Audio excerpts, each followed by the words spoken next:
오늘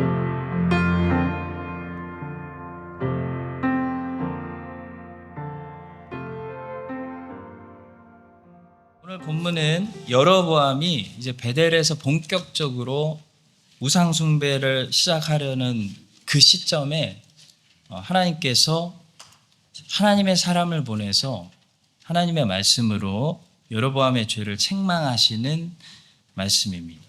근데 13장을 묵상하면서 어떤 느낌을 받냐면 하나님의 관심이 여로보암보다 하나님의 사람에게 있구나, 그런 느낌을 받습니다.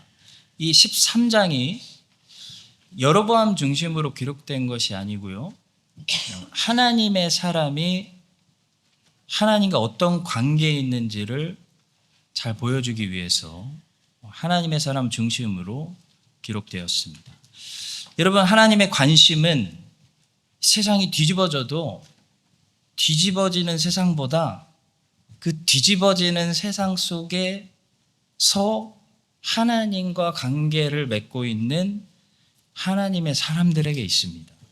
하나님은 하나님의 사람들의 상태에 따라서 세상을 심판하거나 세상을 새롭게 하시지 세상의 상태에 따라서 세상을 심판하시지 않습니다. 노아 때 하나님이 홍수로 세상을 심판하신 것은 하나님의 아들들이 부패했기 때문이었어요. 소돔과 고모라에 심판이 온 것은 의인 10명이 없었기 때문이었어요. 하나님의 눈은 오늘도 하나님의 사람들이 하나님과 어떤 관계 속에서 어떤 상태로 이 말세에 살아가고 있는지를 주목하십니다. 오늘 본문을 통해 하나님의 사람이 하나님과 가지고 있는 그 관계란, 구체적으로 그 모습들은 무엇인지 살피겠습니다. 첫 번째로 하나님은 하나님의 일을 하는 그 하나님의 사람을 보호하신다는 사실이에요. 우리가 하나님과 그런 관계에 있다는 겁니다. 자, 하나님의 사람이 여로보암에게 찾아가서 하나님 말씀을 전했어요. 주의 일을 하고 있어요. 그랬더니 여로보암이 어떻게 반응하죠? 회개하지 않았습니다. 이 사람을 죽이려고 했습니다. 근데 그때 여로보암이 손을 탁 뻗어서 하나님의 사람을 잡으라 했는데 여로보암의 손이 말라버리는 일이 일어났어요. 여러분, 이게 무슨 일이 일어난 거냐면 하나님의 사람이 위험에 처해 있을 때 하나님이 하나님의 사람을 보호하시는 일이 일어난 거예요. 본문 4절입니다. 여로보암 왕이 하나님의 사람이 베델에 있는 제단을 향하여 외쳐 말함을 들을 때에 제단에서 손을 펴며 그를 잡으라 하더라. 그를 향하여 편 손이 말라 다시 거두지 못하며. 여러분, 하나님의 일을 하는 하나님의 사람이 위험을 당할 때 하나님의 보호하심이 우리에게 나타난다는 것을 먼저 믿으시기 바랍니다. 그리고 경험하시기 바랍니다. 근데 그걸 경험하려면요, 하나님의 일을 해야 돼요. 하나님의 일을 하고 하나님의 일에 동참하고 선교도 가고 복음을 전도하고 주일학교 같은 곳에서 말씀 사역에 어쨌든 동참해야 하나님의 보호하심을 경험할 수가 있어요. 웨스트민스터 신앙고백서 5장은 위대한 하나님의 섭리에 대해서 가르치는데요, 굉장히 은혜로운 장입니다. 섭리는 여러분 쉽게 말해서 뭐냐면 하나님의 작정하신 계획을 성취하는 보이지 않는 하나님의 손길입니다. 그게 섭리입니다. 우리 눈에는 보이지 않지만 우리 눈에는 그냥 인간들이 다 자기 선택으로 세상이 돌아가는 것처럼 보이지만 하나님의 손길이 있어서 세상의 모든 역사를 하나님이 계획하신 대로 이루도록 그 이끌어 가시는 하나님의 섭리가 있다는 거예요. 여러분 믿으십니까? 예. 크리스천들은 믿어야 돼요. 자, 여러분, 근데 그 섭리교리를 우리가 공부할 때 무엇을 배우게 되냐면 하나님의 섭리에 특별 관심 대상이 있다는 것을 배우게 돼요.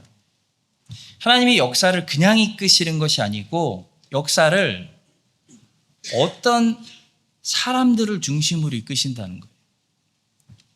영화를 만들 때 스토리가 그냥 전개되는 것이 아니고 주인공이 있잖아요. 주인공을 중심으로 이 스토리가 전개되는 것처럼 하나님의 섭리에 항상 특별한 관심의 대상이 되는 것이 있는데 그것이 바로 교회입니다. 쉽게 말하면 역사는 교회를 중심으로 돌아가게끔 하나님의 섭리가 이끈다는 거예요. 웨스트민스터 신앙고백서 5장 7항입니다. 하나님은 가장 특별한 방법에 따라 자신의 섭리로 자신의 교회를 보호하시고 모든 것은 교회의 이익이 되도록 처리하십니다. 이런 가르침이 성경에 분명히 발견되어지기 때문에 교회를 정리해 놓은 거예요. 여러분, 우리가 항상 역사를 공부할 때 왜 교회사를 중심으로 역사를 공부해야 역사를 객관적으로 바르게 해석할 수 있냐면요. 교회사를 보면 하나님의 섭리를 볼 수 있기 때문이에요.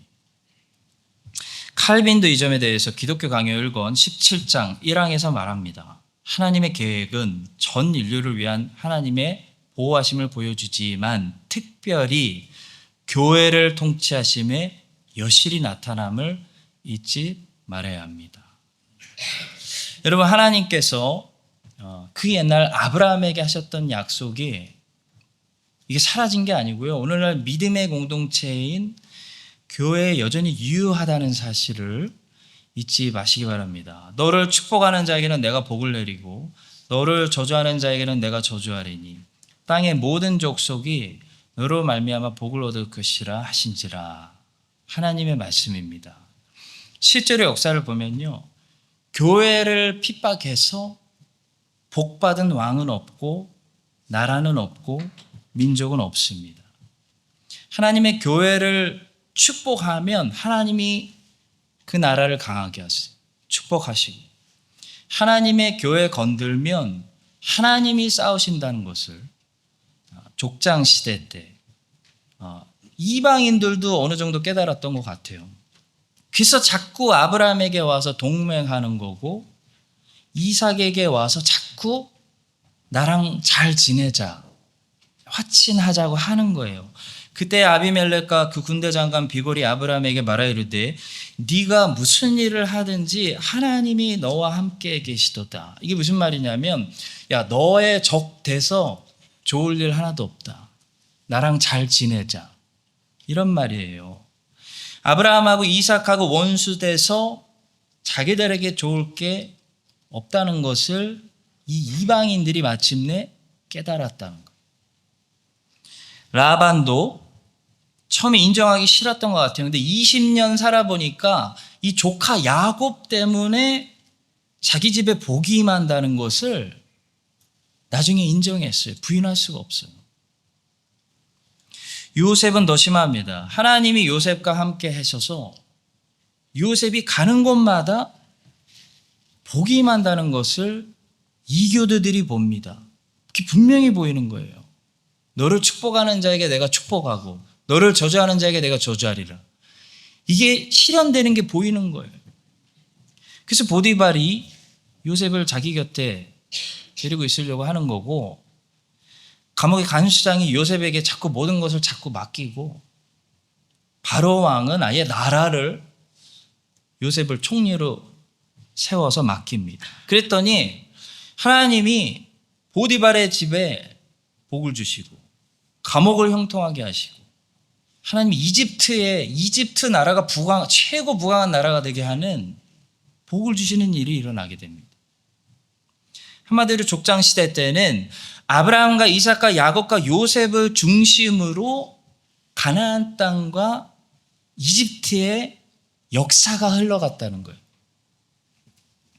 하나님이 이 족장들을 보호하시고 축복하셔서 그들이 번성하여 큰 민족이 돼서 그 나라를 통해 예수 그리스도가 이 땅에 오게 하시는 그 역사를 받쳐주는 방향으로 고대 근동의 역사가 움직였다는 거예요. 여러분, 오늘날 신약 시대는 어떨까요? 오늘날 신약 시대에는 무엇을 팍팍 밀어주는 방향으로 온 세상의 역사가 움직이게 하실까요? 바로 예수 그리스도의 복음이 온 세상에 전파되게 하는 하나님의 뜻을 이루시는 방향으로 세상 모든 역사를 하나님의 섭리가 이끌고 있기 때문에 복음을 전하는 교회를 보호받게 되고 보호하시고 복음을 전하는 교회를 번성하게 하시는 그 방향으로 하나님의 섭리가 세계의 역사를 이끄신다는 겁니다. 여러분, 그래서 망하고 싶으면 복음 변질시키고 복음 전하지 말고, 망하고 싶으면 교회를 반대하고 교회 어렵게 하고 교회를 박해하면 그 나라와 그 민족은 망합니다. 복 받고 싶으면요, 교회와 화친하고 교회와 동맹하고 교회 축복하고 교회를 사랑해야 됩니다. 복음을 팍팍 밀어줘야 됩니다.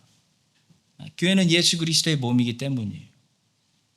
복 받는 사람은 항상 그렇더라고요. 항상 개인의 일, 자기 가족의 일보다 그 주님의 일을 먼저 두고 주님의 집을 먼저 생각합니다. 그런 사람은 교회를 언제나 보호하시는 하나님의 보호하심에 자기를 넣는 거랑 똑같아요. 내 집은 화려하면서 교회는 다 쓰러져 가게 하지 마세요. 유다 사람들이 그랬습니다. 포로에서 돌아와서 그렇게 살다가 하나님께서 학개 선지자를 통해 책망하셨죠. 내 집은 쓰러져 가는데 너희들의 집은 잘 사니? 너희들이 어떻게 복을 받겠느냐? 내 성전부터 지어라. 그런 말씀 하셨어요. 너희가 많이 뿌릴지라도 수확이 적으며 먹을지라도 배부르지 못하며 일꾼이 삭을 받아도 그것을 구멍 뚫어진 전대에 넣음이 되느니라. 나 만군의 여호와가 말하노라. 이것이 무슨 까닭이냐? 내 집은 황폐하였으되 너희는 각각 자기의 집을 짓기 위하여 빨랐습니다. 여러분, 다윗이 언제 소금 언약 복 받았는지를 기억해 보세요. 하나님의 집을 생각하는 기특한 생각을 할 때 소금 언약 받은 거예요. 나는 왕궁에 사는데 야, 하나님의 언약궤는 저 천막에 있구나. 하나님을 위해 훨씬 더 크고 좋은 집을 지어야 되지 않겠느냐. 다윗이 생각할 때 하나님이 야, 내가 너를 위해서 집을 지어주겠다. 내가 네 가문을 세워주겠다. 약속하셨습니다. 솔로몬이 언제 지혜를 받았죠? 솔로몬이 언제 지혜 받아서 상대가 안 되는 천하 만국을 다 점령해 버렸습니까? 솔로몬이 하나님의 나라를 생각했을 때였어요. 하나님의 백성을 걱정했을 때였어요. 오늘 말로 하면 하나님의 교회를 걱정한 거예요. 그때 하나님이 솔로몬에게 지혜 주시고 왕으로서 다스릴 수 있는 재정 주시고 평화시 주시고 다 주셨습니다.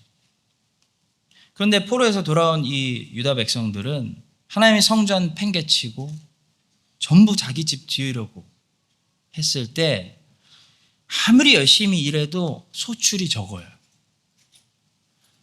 아무리 노력해도 가난해요. 아무리 잘 살려고 해도 잘 못 살았어요. 성도 여러분, 우리가 하나님의 집을 세우려고 하면요, 하나님은 우리의 집을 당연히 보호하시는 줄 믿습니다. 그것이 우리가 하나님께 보호를 받는 방법이에요. 하나님의 말씀, 예수 그리스도의 복음을 세상에 전도하는 사람보다 더 큰 보호 아래 있는 사람은 세상에 없습니다. 왜냐하면 그 일이 하나님의 일이기 때문이에요. 그 일이 하나님의 주된 열정과 관심이기 때문이에요. 여러분, 그래서 보호받고 싶으면 하나님의 보호하심이 있는 곳으로 들어오셔야 됩니다.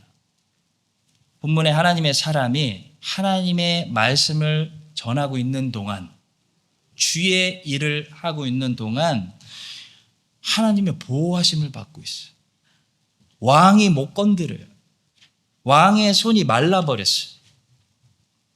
그처럼 주의 일을 하고 주의 일을 하시는 분들, 복음을 생각하시고 복음을 전하는 이 교회를 먼저 생각하고 주의 나라를 걱정하는 여러분들에게, 여러분들을 건드리는 세상의 모든 화살들, 모든 그 박해의 손을 마르게 하시는 그 하나님의 보호하심이 있고, 너를 축복하는 자에게는 내가 축복하고 너를 저주하는 자에게는 내가 저주한다 라는 하나님의 싸워주심이 새로운 한 주간도 여러분들을 보호하여 주시기를 예수님의 이름으로 축복합니다.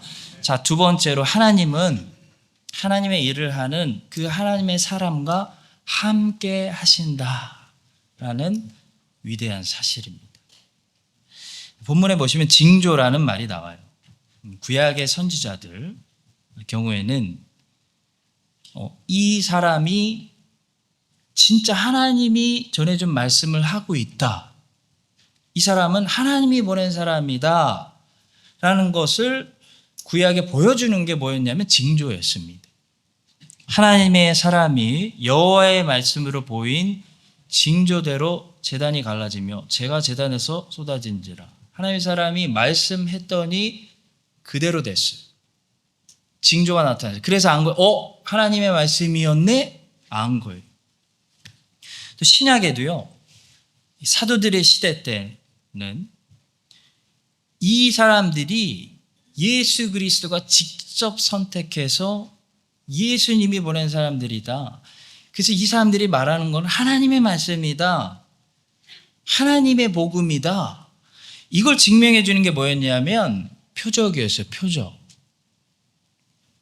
근데 여러분, 이 교회사에서 이제 사도들의 신대가 끝나고 1세기에 교회사에서 하나님이 지금 이 사람들과 함께 하신다, 하나님이 이 사람들 속에 내주하신다, 이 사람들 모임 가운데 하나님이 있다 증명해 주는 것은 더 이상 징조나 표적이 아니라 무엇입니까? 열매예요. 열매.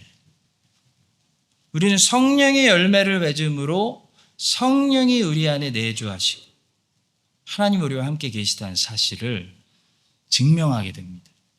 그들의 열매로 그들을 알지. 가시나무에서 포도를, 또는 엉겅퀴에서 무화과를 따겠느냐. 좋은 나무가 나쁜 열매를 맺을 수 없고 못된 나무가 아름다운 열매를 맺을 수 없느니라. 여러분, 이 하나님의 사람이 가질 수 있는 최고의 특권, 최고의 무기는 하나님이 함께 하시는 동행입니다. 그것이 우리의 무기요, 우리의 자랑이요, 우리의 능력입니다. 헬라어에서 위로라는 말은 파라클라테라는 단어인데요, 이 말은 부름받고 달려와 곁에서 계시는 분이라는 뜻입니다. 이분이 바로 성령님이죠.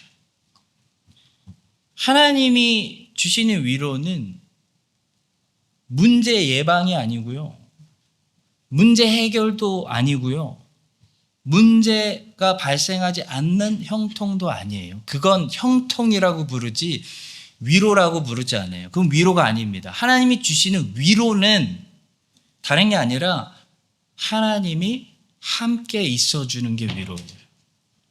그래서 성령님이 우리의 위로자이신 거죠. 성령님은 우리를 절대로 떠나지 않으세요. 한번 내주하시면 절대로 떠나지 않으시는, 우리와 항상 함께 하시는 하나님, 우리 안에 내주하시는 하나님이시기 때문에 그분이 우리의 위로가 되십니다. 그분이 모든 문제를 막아주셔서가 아니에요. 성령님과 함께 있어도 문제는 발생해요. 모든 문제 가운데 그분이 우리와 함께 하시기 때문에 위로가 되는 거예요. 그리하여 온 유대와 갈릴리와 사마리아 교회가 평안하여 든든히 서가고 주를 경외함과 성령의 위로로 진행하여 수가 더 많아지니라. 초대교회 이야기예요. 초대교회 로마 제국 핍박, 유대인 핍박 가운데 산 사람들이에요. 근데 성령의 위로가, 성령이 함께 하시는 위로가 넘쳤다는 거예요.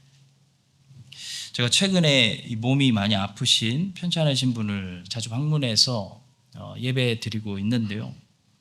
제가 무슨 병을 낫게 하는 능력이 있는 것도 아니고 제가 간다고 상황이 더 좋아지는 것도 아니에요. 근데 제가 왜 가냐면 제가 그냥 함께 하는 것이 하나님이 그분에게 주시는 위로가 된다는 걸 제가 알아요. 여러분, 우리는 위로를 꼭 말로 해야 된다고 생각할 때가 많은 것 같아요. 장례식에서 여러분 무슨 말이 위로가 되겠어요? 그래서 자꾸 무슨 말을 해야 되나 그렇게 생각하는데 위로의 말 잘못하다가 실수하면요 시험 들어요. 눈치 없으신 분들이 생각보다 많아요. 그 집에 가서 그 이야기 꺼내면 안 되는데 위로한다고 그 얘기 꺼내다가 막 분위기 썰렁해지는 그럴 때가 많죠. 여러분, 위로는 말로만 하는 게 아니면 진짜 위로가 뭐가 위로가 되냐면 함께 있어주는 게 위로예요. 함께 걸어가 주는 것, 함께 마지막 날까지 있어주는 것이 위로예요.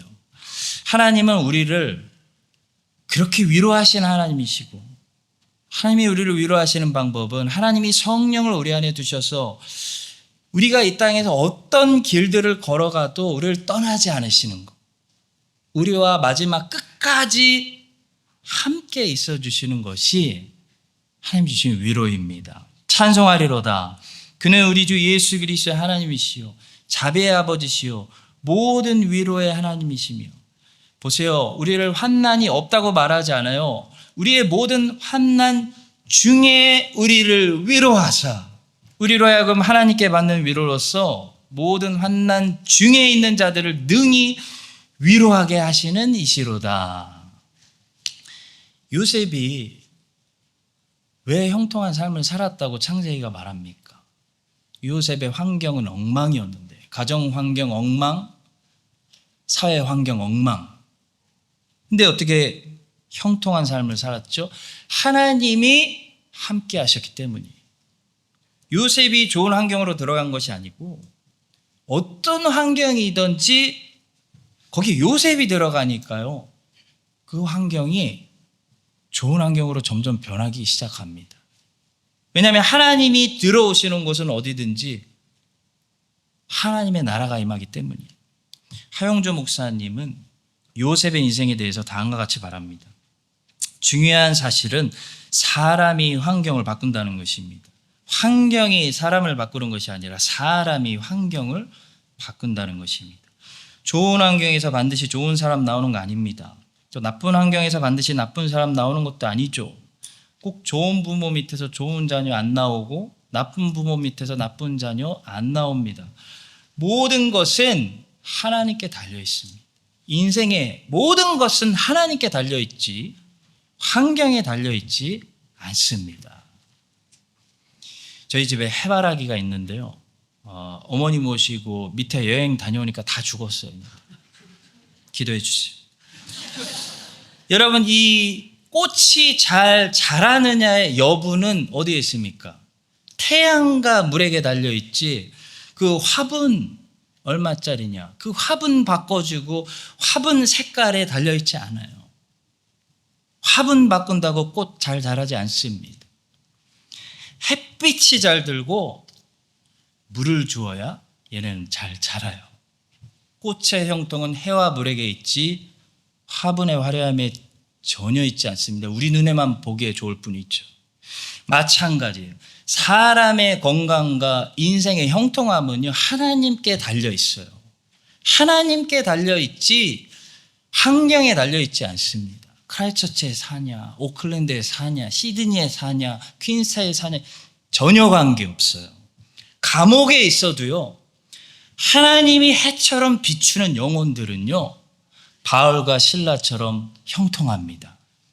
광야에 있어도 하나님의 말씀을 먹는 영혼은요, 광야에서 형통해요. 광야에서 형통해요. 요셉이 그래서 요셉은 들어가는 곳마다 형통해요. 왜냐하면 하나님이 요셉과 함께 하시기 때문이에요. 빛이 비추지 않는 어둠 캄캄한 곳에 요셉이 들어가면 하나님이 빛이 되어주시기 때문이에요. 소망이 안 보이는 절망의 요셉이 들어가면 하나님이 요셉에게 소망이 되어주시기 때문이에요. 하나님이 항상 요셉을 비추시고 요셉이 항상 하나님을 먹고 마시며 교제하기 때문에 요셉은 형통한 거예요. 여러분, 하나님께서 모세를 이 소명 가운데로 부르실 때 도대체 모세를 어디로 부르셨는지를 정확히 아셔야 됩니다. 하나님 모세를 어디로 부르셨을까요? 모세는요, 애굽으로 부르심을 받은 것이 아니에요.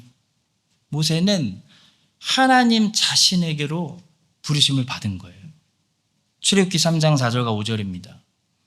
하나님이 떨기나무 가운데서 그를 불러 이르시되 모세야 모세야 하시매 그가 이르되 내가 여기 있나이다.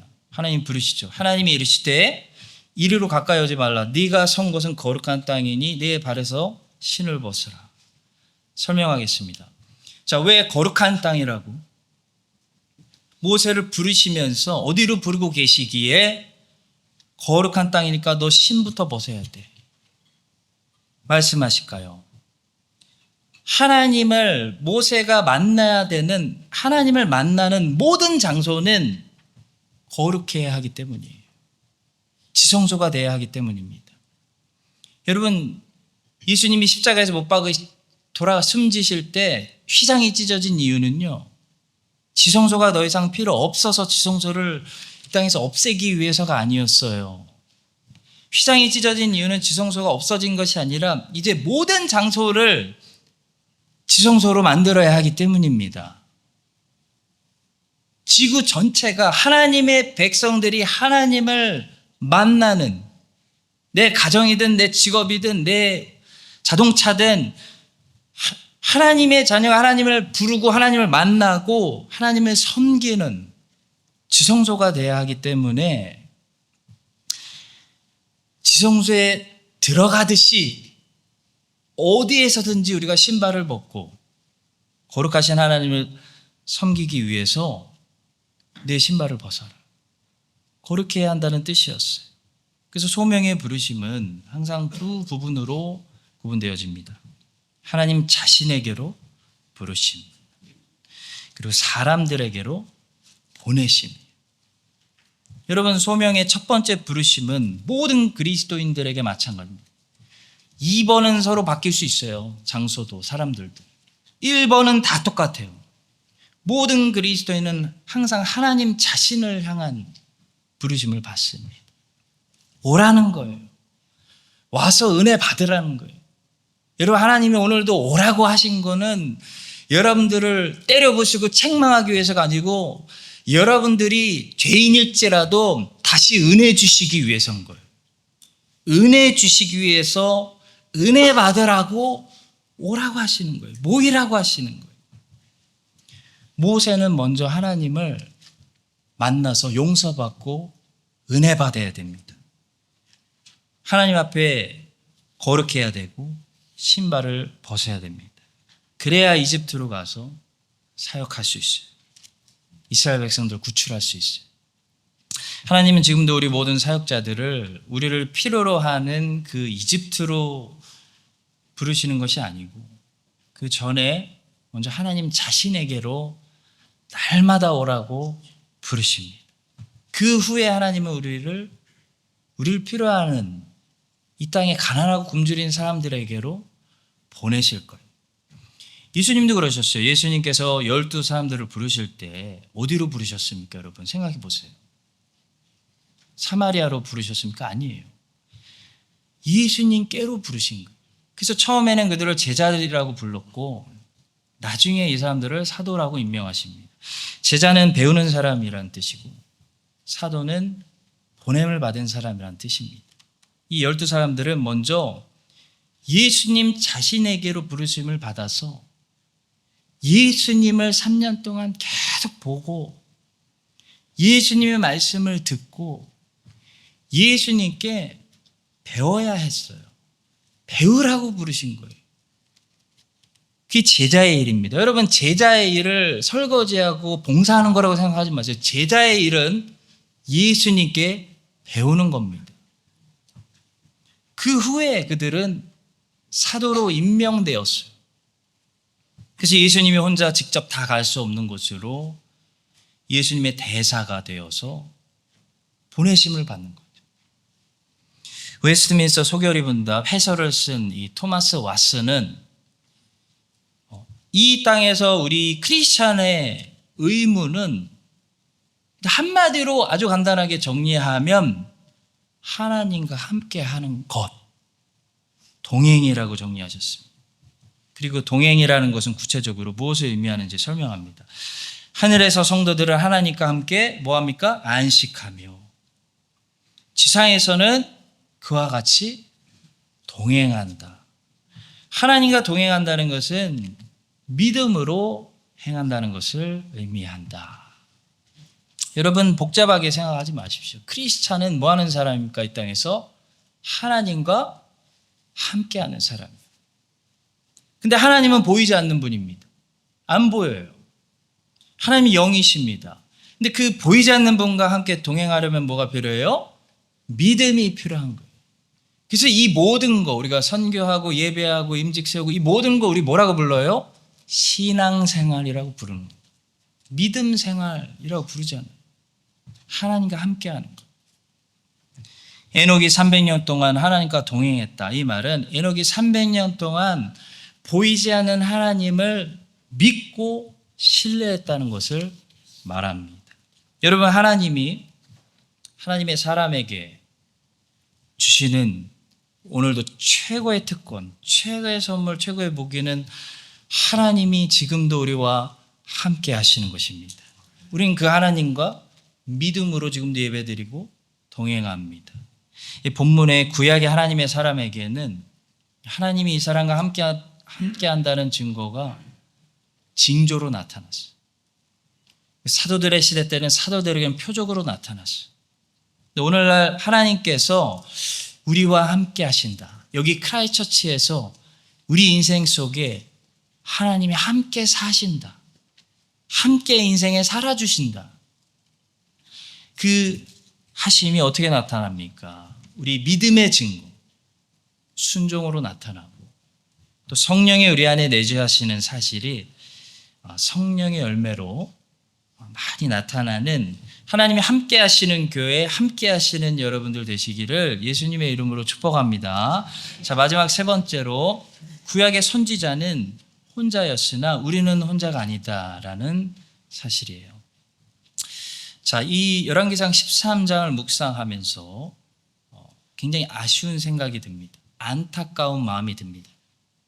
마치 욥을 보면서 욥에게 중재자가 있었으면 참 좋았겠다라는 안타까움이 일부러 들게 하면서 중재자 되시는 예수 그리스도를 암시하듯이 이 혼자 사역하는 이 구약의 선지자를 보며 참 안 됐다, 안타깝다라는 말이 생각이 들게 하는 거죠. 이런 말씀이 떠오르게 만들어요. 전도서 4장 말씀. 혹시 그들이 넘어지면 하나가 그 동물을 붙들어 일으키려니와 홀로 있어 넘어지고 붙들어 일으킬 자가 없는 자에게는 화가 있으리라. 한 사람이면 패하겠거니와 두 사람이면 맞설 수 있나니 세 겹줄은 쉽게 끊어지지 아니하느니라. 여러분, 구약의 선지자들은 안타깝게도 아쉽게도 혼자 일했어요. 엘리야도 혼자 남았다고 생각했을 때 낙심했어요. 본문의 선지자도 혼자 있다가 속아가지고 넘어졌죠. 하와도 혼자 있을 때 속임당합니다. 다윗도 혼자 있다가 유혹받죠. 여러분, 우리는 구약의 사람들이 아니에요. 우리는 누구입니까? 교회입니다. 교회. 교회라는 것은 우리는 혼자가 절대 아니라는 거예요. 떨어져 있는 것 같이 보여도 떨어져 있지 않다는 거예요. 서로 분리되어 있지 않은 존재라는 거예요. 신약 시대에는 하나님의 일을 성취하고 하나님의 말씀을 전도하게 하시는 방법이 구약 때처럼 어떤 한 선지자를 일으켜서 징조 주시는 것이 아니고요. 교회예요. 교회에게 복음을 맡기시고 교회가 복음을 전도할 수 있게 하시는 겁니다. 그게 사도행전의 이야기죠.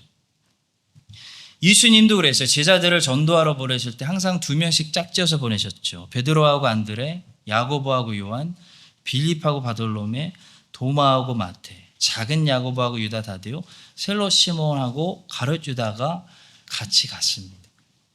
예수님께서 예루살렘 들어가실 때 얘들아 나귀를 풀어와라 하실 때도 2 제자를 보내세요. 그들이 예루살렘에 가까이 가서 감람산 벳바게에 이르렀을 때 예수께서 2 제자를 보내십니다. 사도행전을 보면요. 사도들이 2명씩 같이 다녀요. 미문에서 안진뱅이 만날 때 베드로와 요한이 함께 같이 있고 사도 바울 1차 전도여행 떠날 때 바나바하고 같이 가요. 2차 전도여행 떠날 때는 실라하고 같이 가요. 로마로 압송되는 배 속에서는 누가하고 같이 있었어요. 에베소를 다시 방문할 때는 디모데하고 함께 방문해요. 항상 같이 다녀요.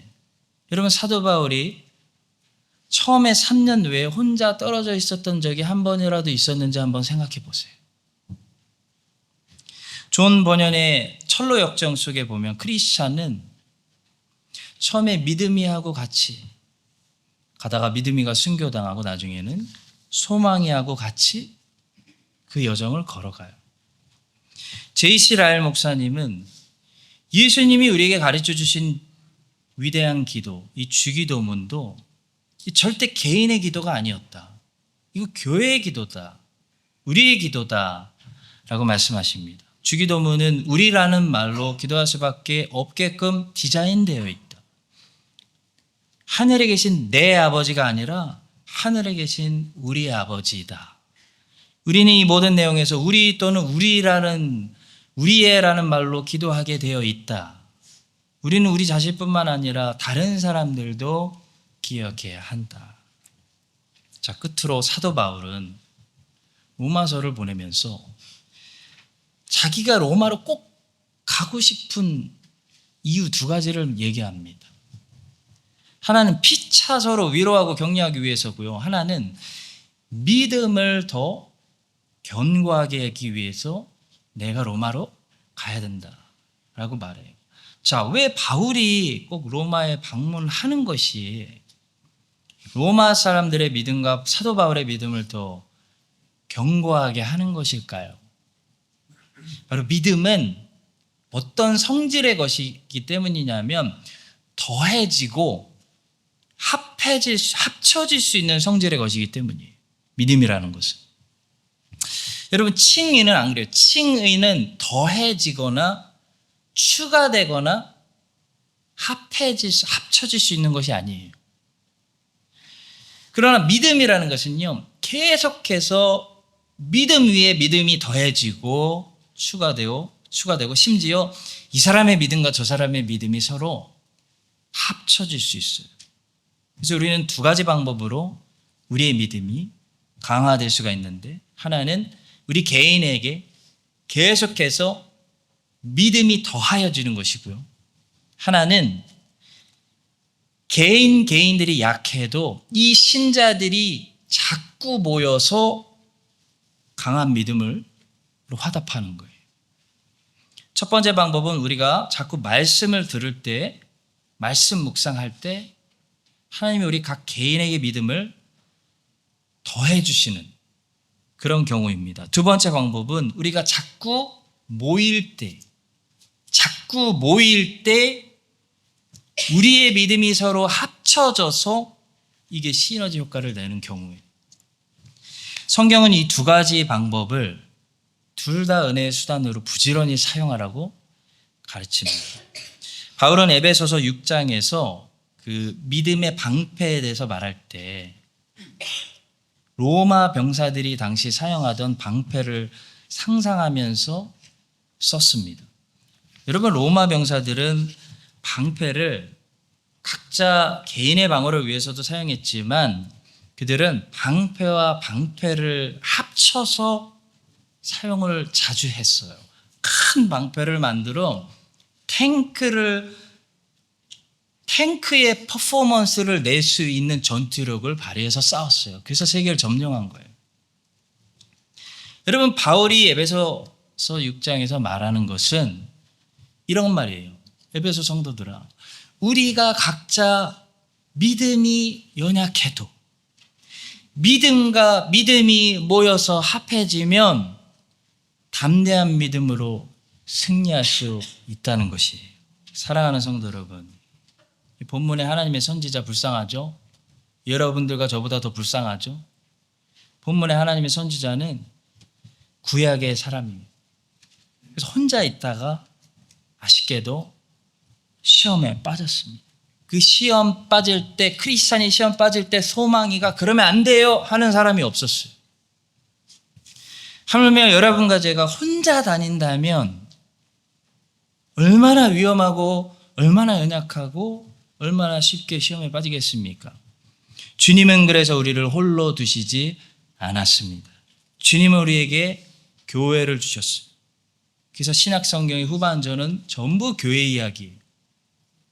그리고 교회 이야기이기 때문에 성도가 어떻게 다른 성도들과 함께 잘 어울려서 살아야 되는지를 말씀하고 있습니다. 여러분과 제가 오늘 이 사실을 기억하고요. 여러분, 새로운 한 주입니다. 나 혼자 신앙생활하는 거 아닙니다. 하나님이 나에게 주신 교회 안에서 신앙생활하고 하나님이 나에게 주신 옆에 지체들과 잘 함께 신앙생활해서 새로운 한 주도 하나님을 잘 섬기는 여러분들 되시기를 예수님의 이름으로 축복합니다. 기도하겠습니다. 하나님 아버지, 감사합니다. 하나님의 섭리가 특별히 하나님의 교회를 보호하시는 줄 믿습니다. 하나님의 교회 지체로서 하나님의 일을 할 때 하나님의 보호하심을 느끼게 하여 주시옵소서. 하나님의 자녀가 누리는 최고의 특권은 하나님이 함께 하시는 동행인 줄로 믿습니다. 화분을 바꾼다고 꽃이 안 자라는 것처럼 환경을 바꾸려고 하지 말고 영혼의 햇빛이 되고 생명의 물이 되시는 주님이 우리를 비추고 주님을 어느 장소에서든지 마실 수 있어서 우리가 요셉처럼 건강하고 튼튼하게 하여 주시옵소서. 우리를 홀로 두지 않으시고 이제 교회로 하나 되게 하신 하나님을 찬양합니다. 홀로 연약하고 시험받고 넘어지지만 교회로 자주 모이고 서로 연합하여 강한 믿음으로 이 여정을 함께 이겨내게 하여 주시옵소서. 예수님의 이름으로 기도합니다. 아멘.